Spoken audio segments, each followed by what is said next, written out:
So దానికి నేను main topic లోకి వెళ్లే ముందు here is Pooja. Thank you so much అండి. Terrific hosting Pasha and China గారు. వన్స్ అగైన్ బొంబాస్టింగ్ వెల్కమ్ అండి అందరికి. ఈ వండర్ఫుల్ ట్రైనింగ్ కి మీ అందరికి అటెండ్ అయినందుకు double kudos. Thank you God and thanks for everything. Thank you Sriram garu and thank you Varaprasadan Suryakumari garu. మనం యాక్చువల్ గా ఒక మనిషిగా ఉన్నప్పుడే ఒక మనిషి ఎలా ఉండాలి అనే దానికి ప్రతి దగ్గర చెక్ చేసుకుంటూ అప్గ్రేడ్ అవుతూ ఉంటాం కదా. ఒక మనిషిగా బతకడానికి, మనిషిలా ఉండడానికి మనం ఎంత అప్గ్రేడ్ చేసుకుంటూ వెళ్తాం. అందులోనే ఒక ఉత్తమమైన క్యాడర్ లో ఒక బిజినెస్ ఆంటర్ప్రెన్యూర్ గా, వరల్డ్ క్లాస్ ఆంటర్ప్రెన్యూర్ గా మనం వెళ్ళాలి అంటే ఎంత మనం అప్గ్రేడ్ అవ్వాలి, ఎంత మనం అప్లిఫ్ట్ చేసుకోవాలి మనల్ని మనం. సో మనకి అంత పొటెన్షియల్ ఎక్కడి నుంచి వస్తుందండి, దేని నుంచి వస్తుంది? మనం అంత అప్గ్రేడ్ అవ్వాలి. ఎలా అవుతాం? మన ఓన్ గా అవుతామా? మన ఓన్ గా మన బ్రెయిన్ ఏమన్నా వాడతామా? ఇందులో మెంటర్షిప్ గ్రూప్ లో వాడాల్సిన అవసరం ఏమన్నా ఉందా? అస్సలు లేదు కదా. మనకి ఫెంటాస్టిక్ కార్పొరేషన్ ఉంది అండ్ దాంతో పాటు ఫెంటాస్టిక్ మెంటర్స్ ఉన్నారు మనకి. వాళ్ళు ఇచ్చిన ఒక సిస్టమ్, ఎడ్యుకేషన్ సిస్టమ్ ఉంది, బ్రిట్ అని. ఆ సిస్టమ్ ని, మెంటర్స్ ని, కార్పొరేషన్ ని మనస్ఫూర్తిగా వీళ్ళందరినీ నమ్మే ముందు నన్ను నేను మనస్ఫూర్తిగా 100%, నాట్ 99%, 100% నన్ను నేను నమ్ముకుని వీళ్ళని 100% నమ్మితే ఎక్సలెంట్ గా మనం ఎక్కడెక్కడ మన ఎక్సెల్ అవ్వచ్చు, ఎక్కడ మారాలి, నేర్చుకోవచ్చు, మారొచ్చు, వర్క్ చేయొచ్చు, సంపాదించవచ్చు, ఆరోగ్యంగా ఉండొచ్చు, వాట్ నాట్, ఇంకేం ఎట్లా బతకాలో అంతున్నతంగా ఒక మనిషి లాగా బతకవచ్చు. Just it happens only in this mentorship program అన్నమాట. సో మనకి ఈ సిస్టమ్ ని ఫాలో అవ్వాలంటే ముఖ్యంగా బుక్స్ చదవాలి. పిఎంఏ బుక్స్ ఉంటాయి కదా, పాజిటివ్ మెంటల్ యాటిట్యూడ్ బుక్స్ చదవాలి. అండ్ ఆడియో టాక్స్ మనకి సూపర్ గా సక్సెస్ అయ్యి, ట్రెమెండస్ గా సక్సెస్ అయ్యి, చాలా గొప్పగా ఆదర్శంగా ఉన్న చాలా గొప్ప వాళ్ళ యొక్క సక్సెస్ స్టోరీస్ మనం వినొచ్చు, దాన్ని గ్యాదర్ చేసుకోవచ్చు, మంచి నాలెడ్జ్ పెంచుకోవచ్చు. అండ్ మనకి ఇలా మీటింగ్స్ జరుగుతుంటాయి కదా, ఆ లోకల్ మీటింగ్స్ అయినా సెంట్రలైజ్డ్ మీటింగ్స్ అయినా ఆ మీటింగ్స్ కి అటెండ్ అవ్వాలి, సిస్టమ్ ని ఫాలో అవ్వడం అంటే. అండ్ నెక్స్ట్ చాలా ముఖ్యమైన ఇంపార్టెంట్ పాయింట్, పైన అన్ని చేస్తాము, ఇప్పుడు చెప్పే పాయింట్ కూడా చాలా గట్టిగా స్ట్రైట్ గా ఫాలో అయితే చాలు, అన్ని సెక్టార్స్ లో మనం ఉన్నతంగా వెళ్తున్నట్టే. మన మెంటర్ తో, మన కోచ్ తో, మన స్పాన్సర్ తో మనం రెగ్యులర్ కమ్యూనికేషన్ లో ఉండాలి. మనం ఎప్పుడైతే వీళ్ళతో మనం రెగ్యులర్ కమ్యూనికేషన్ లో ఉంటామో, మనం ఏదైతే చేస్తామో, మన మెంటర్ తో, మన కోచ్ తో ఎలాంటి రిలేషన్ అయితే మెయింటైన్ చేస్తామో అటువంటిదే మన డౌన్ లైన్ కూడా మనం చూసి ఫాలో అవుతారు కదండి. డెఫినెట్ గా ఇది డూప్లికేషన్ బిజినెస్ కాబట్టి మనం ఏది చేస్తే మన డౌన్ లైన్ అదే చేస్తారు. కాబట్టి మనం మన మెంటర్ తో, కోచ్ తో చాలా ట్రాన్స్పరెంట్, బ్యూటిఫుల్, టైట్ రిలేషన్ మనం మెయింటైన్ చేయాల్సి ఉంటుంది. ఎలా అయితే ఇవన్నీ చేయాలి అంటే జనరల్ గా మనం అప్గ్రేడ్ చేసుకున్నట్టే కదా. సింపుల్ ఎగ్జాంపుల్ చెప్పాలంటే, ఇంతకు ముందు రోజుల్లో కట్టెలు పొయ్యి వాడేవారు. ఇప్పుడు మనం కట్టెల పొయ్యి వాడుతున్నామా? ఈ రోజుల్లో వాడట్లేదు. ఇంతకు ముందు బాగా నోకియా ఫోన్స్ ఉండేవి. ఇప్పుడు మనకి నోకియా కనిపిస్తుందా ఎక్కడన్నా? కీప్యాడ్ ఫోన్స్ ఎక్కడ కనిపించట్లేదు. వై? బికాస్ అప్గ్రేడేషన్ వల్ల అప్డేషన్ అవ్వట్లేదు. సో మనం ఎక్కడికక్కడ మనం అప్డేట్ అవుతుంటూ వెళ్ళాలి. సో వీటన్నిటికీ మనం ఈ ఫాలోయింగ్ స్టెప్స్ కనుక మనం చేసుకుంటూ వెళ్తే మన లైఫ్ ని ఒక అక్షయ పాత్ర లాగా మనం బియాండ్ ద లిమిట్ మన లైఫ్ ని చూసుకోవచ్చు. Back to my hero.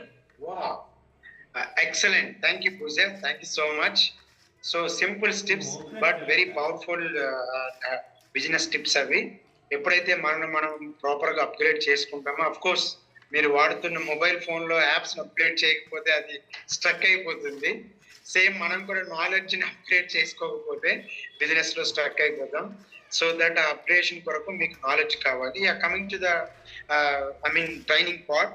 So platinum and of meeting లో డిస్కస్ చేసుకున్నట్లుగా ఎవ్రీ వీక్ కూడా ఎవరైతే స్పీకర్ ఉంటారో అతను ఒక హెల్త్ పాయింట్ ట్రైనింగ్ ఇవ్వాలని ఒక తీర్మానం జరిగింది మన మెంటర్స్ ద్వారాగా. ఆ ప్రాసెస్ లో భాగంగా లాస్ట్ టైం భాషన్ షహీనా మంచి ఒక సెషన్ చేశారు గట్ హెల్త్ పైన.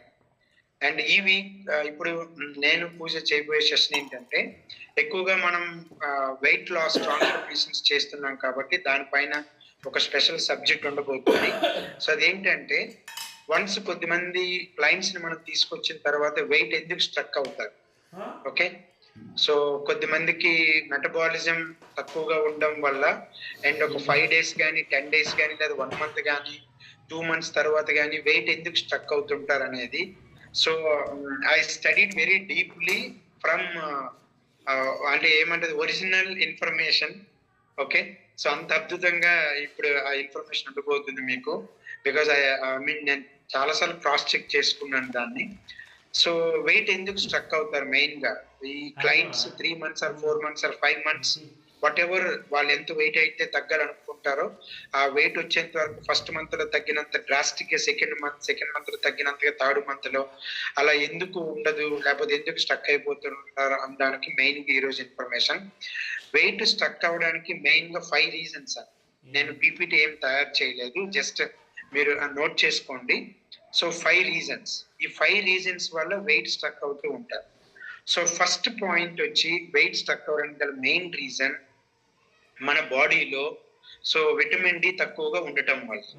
ఓకే, విటమిన్ డికి వెయిట్ స్ట్రక్ అవ్వడానికి ఏంటి సంబంధం అని అంటే ఎప్పుడైతే విటమిన్ డి తక్కువగా ఉంటుందో మనం తీసుకునే ఆహారంలో ఉండే కాల్షియం తాలూగా ఎసిమిలేషన్ ప్రాసెస్ అనేది తగ్గిపోతుంది. ఎందుకంటే మనం తీసుకునే ఆహారం యాక్చువల్ గా జీర్ణాశయము తర్వాత ఏమంటారు దాన్ని అంటే రిమైనింగ్ లివరు ఇవన్నీ కూడా ప్రాసెస్ చేస్తాయి.